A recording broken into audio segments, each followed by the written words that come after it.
union and that more than doubled its membership. He went on to serve in a number of different key leadership roles at the National Union before being elected as National President in 2020. A native of Goodwater, Alabama, and U.S. Army veteran, President Kelley has also been recognized for his leadership in civil rights and social justice. And in this moment, where we see a union buster in chief attacking the collective bargaining rights of hundreds of thousands of federal workers, President Kelley has been leading the resistance in the courts, in the streets, and in the campaigns to convert members to EDUs after their rights were stripped away from them. And the Oregon labor movement is so stinking proud to stand with AFGE and all federal unions in these fights. Please give a warm Oregon labor welcome to the president of the National American Federation of Government Employees, Everett Kelley. Ever feel kind of down and out, you don't know just what to do. Living all of your days in darkness, let the sun shine through. Ever feel somehow, somewhere you lost your way? And if you don't get help quick, you won't make it through the day. Or could you call on Lady Day?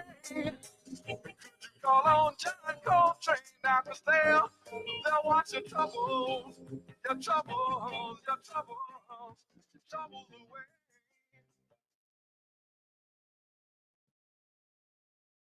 Good morning, Oregon.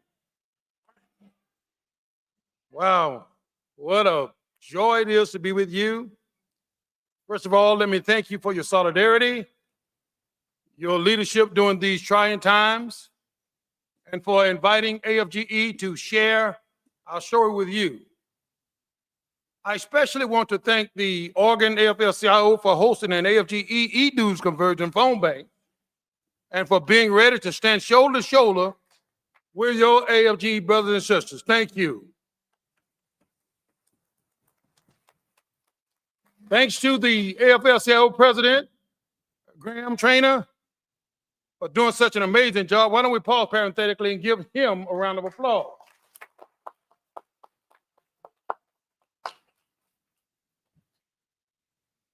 Now, that's what solidarity in action look like. Mean the world to our members. But also need to recognize our National Vice President for AFGE District 11, none other than Brother Timothy Schneider. Give him a round of applause if you don't mind. And thanks to Yvonne Angel and her team from the Portland VA at 2157. Give them a hand if you don't mind.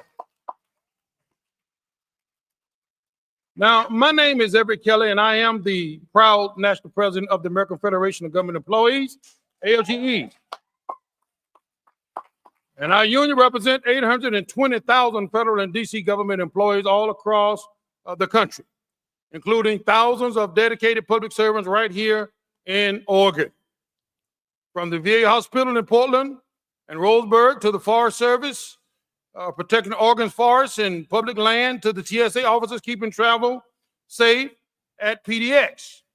AFGE members are serving the people of this state every single day. And in the first half of 2025, these public servants have been under relentless attack. Thank you. But let me tell you this, we have not taken it lying down. From Elon Musk, Doge,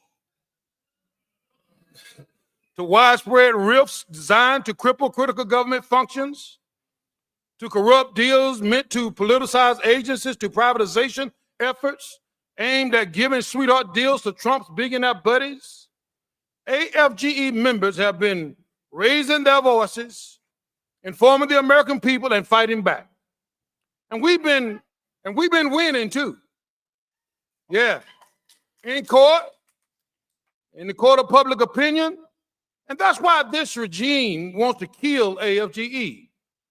They want to destroy our union, silence our members, and make it easier for their illegal scheme to flourish. Just in the past week, after facing serious setbacks because of the pressure we brought together, this regime launched another unprecedented assault on union rights. VA Secretary Doug Collins decided, against the guidance of the Trump's own government and contrary to what they told the U.S. Court of Appeal that they would do, to unilaterally take away union rights for 400,000 Americans at the VA in an act of retaliation and union busting that include frontline caregivers at the VA Portland and Roseburg, the very workers serving organ veterans. What do you say about that? Now, if that wasn't enough, here come Kristi Noem, did the same at FEMA, and among asylum officers helping refugees fleeing persecution. And then there was Lee Zeldin, right? Took the same action at EPA, directing affected environmental protection so critical to organs, clean air, and water. And for some reason I get embarrassed when I say this name, Robert Kennedy Jr., whose uncle, President John F. Kennedy, was the first president to recognize unions in the federal sector, is trying to rip up union contracts for workers at the CDC. And then on Labor Day weekend, Trump himself issued another executive order excluding even more people from collective bargaining, timed for a holiday that's supposed to honor working people. What do you think about that? And if that wasn't insulting enough, they went and hung a giant portrait of Donald Trump outside of the Department of Labor. At the same time, Trump's billionaire buddies are trying to dismantle the NLRB. Something is wrong with this picture. They said this big mugshot of Trump was supposed to show they're putting American workers first. I visited the Department of Labor secretary, myself and Jackie, and they have this big mugshot right behind her desk, like 8 foot tall. I'm not exaggerating. They think this guy is a god. But we say, he say they're putting workers first, but we know what they're really doing, right? They're putting corporations and cronies and campaign donors first, all while stripping the rights away from working people, including those right here in Oregon. At work sites after work site, they are sending out emails telling our members that they don't have a union anymore, encouraging them to drop their membership. But let me be clear, AFGE isn't the end goal. Now, they don't want to just get rid of unions in the federal sector. This is a coordinated campaign, a coordinated attack on organized labor like we've never seen it on this scale before. Now, they're doing their best to terrorize these workers and silence their voices. And if they're successful here, they will export this program to states and private workplaces across the country, including right here in Oregon. So let me be clear. AFGE is here to stay. We aren't going anywhere. We're in this fight. And not only are we in this fight, but we are going to win this fight. And with the help of the people that's in this room, y'all gonna stand with us? Now, even in the last 2 days, we've been gaining ground. In our lawsuit challenging these union-busting executive orders, a federal judge has now started the process of a full en banc rehearing our case. That's winning. That's a major step forward. It means that our fight is not on a lie. It means that it is advancing. In Congress, a discharge petition for the Protect America Workforce Act is closing in on the magic number of 218. Now, we're just a handful away from forcing a vote to restore the collective bargaining rights for all federal employees. What do you say about that? And in the last few weeks, with help of union members across the country, even right here, we identified thousands of new rank and file activists who are ready to get to work mobilizing and organizing in their community, including activists right here in Oregon. Give Oregon a hand. Now, all of this proves something fundamental. Yes, we've been taking some punches, but we still have the momentum. And there's a reason. Because we have the power. Y'all with me on that? Let me hear you say it. Let me hear you say it. Say, we have the power. You see, the American people still have the will to fight against oligarchy and authoritarianism. You know, and we're still going to win. But brothers and sisters, you know, this fight aren't slowing down. The next big battle is already here. The looming fight over government shutdown and funding the government is here. We know they're trying to use this opportunity to squeeze workers, politicize agencies, and advance their extreme agenda. But AFGE is preparing, and we'll be organizing, and we'll be mobilizing every step of the way. With allies like the Oregon AF-CIO right by our side, we are going to get it done. Because we know one thing. We know one thing. Our power to win for our members never came from a contract. It never came from a statute. It never came from a judge or a politician. It has always come from our solidarity, from our willingness to stand together. Solidarity is what? Strength. Now, what we're facing today is a government hijack to serve the interests of a powerful, wealthy, well-connected few. And across federal agencies, thousands of AFGE members are being targeted for layoffs, mass rifts that are gutting the workforce, taking our economy and jeopardizing public service. Outside dark money groups are creating lists of rank and file civil servants, folk who work in the DEI or support immigrants' rights, and they're coordinating with the White House in order to target them. They are purging the government of anyone who won't toe the MAGA line. Their plan over the next 3 years is to stack agencies with hundreds of thousands of loyalists and create a government of, by, and for the wealthy, privileged few. Now, we cannot afford to wait while they act. We've got to start preparing today. We got to start organizing today. We got to start mobilizing, educating our members for 2026, because we cannot wait until 2026 and start building our program. We got to build it here, now, and today. How many of y'all agree with that? Now, we're not going to pack up shop and go away just because Elon Musk and Donald Trump and Doug Collins or Supreme Court said we should. So AFGE will be there. We'll be here. We'll be in court, in Congress, in the media, and in the streets. And we need you there with us. Will you be there with us? Because we are not just fighting for contracts or pay.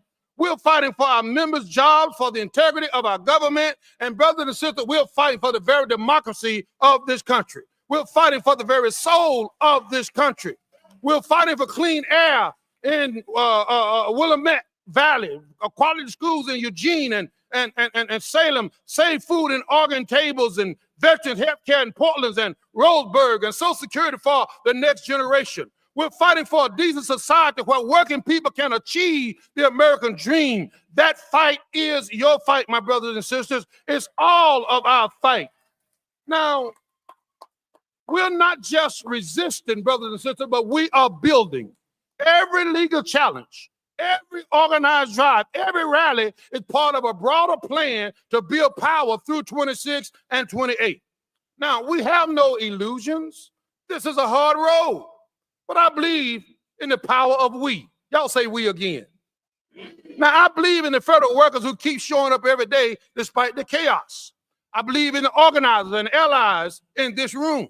I believe in the labor movement. Do you believe in us? Do you believe in the power of we? You know, so I have a question. Will you stand with AFGE? Will you stand with working people? Because together we write the next chapter of America's democracy. We didn't choose this fight, but brothers and sisters, let me tell you, we will win this fight. But we got to do it together. Now, I believe that we were chosen because history knows what working people can do when we come together. We were chosen for the fight. And I believe in workers who keep this country running every single day through fire seasons and floods, through pandemics and shutdown threats. I believe in you, brothers and sisters, the organizers, the caregivers, the teachers, the builders, the protectors of democracy. Yes, they tried to silence us. They tried to break us. But what they forgot is this. Every time they come against us, they only make us stronger. Every time they try to divide us, our solidarity grows deeper. And hear the truth. Hear the truth. Hear the truth. Hope is not lost. Hope is rising. Hope is standing in this room. Hope is marching in the street. Hope is alive in every worker who refused to bow, refused to break, and refused to sell out. So let me ask you again. Let me ask you again. Do you believe we can win this fight? Do you believe in the power of we? Then let's say it together so we can hear it in every state house and every boardroom, everywhere across this nation. Let me hear you say, we are unbought. We are unbowed.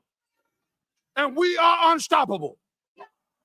And with that spirit, we will not only defend what we built, we will win and write the next chapter of America's democracy. Together, we will make sure the story of this nation is not written by billionaires and bullies, but by working people who have the courage to stand, who have the courage to fight, and who have the courage to win. So lift up your head. Lift up your head. Stand tall. Keep the faith, because our victory is coming. And it will be a victory for not some people, but for all people, because we are family. Say it with me. We are family. So let's keep walking by faith. Keep standing in unity. Keep fighting for justice, because when working people win, we all win. We are stronger. We are unshakable. And because we are family, family never loses. Family never loses. Family win together. Family fight together. Family stand together. Are you with me? Are you with me? I gotta leave y'all, but this is what I want you to do. Listen, I'm gonna say when they try to silence us, you're gonna say we will not be silenced. When they try to silence us, when they try to break us, we will not be broken.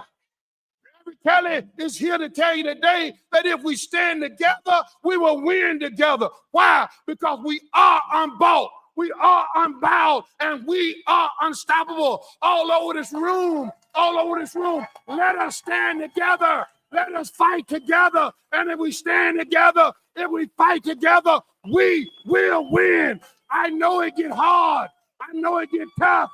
I know it look bleak. But I know one thing for sure, weeping may endure for the night, but joy comes in the morning. Joy is coming. Change is coming. March on, pray on, fight on. I'm with you. Thank you. Thank you.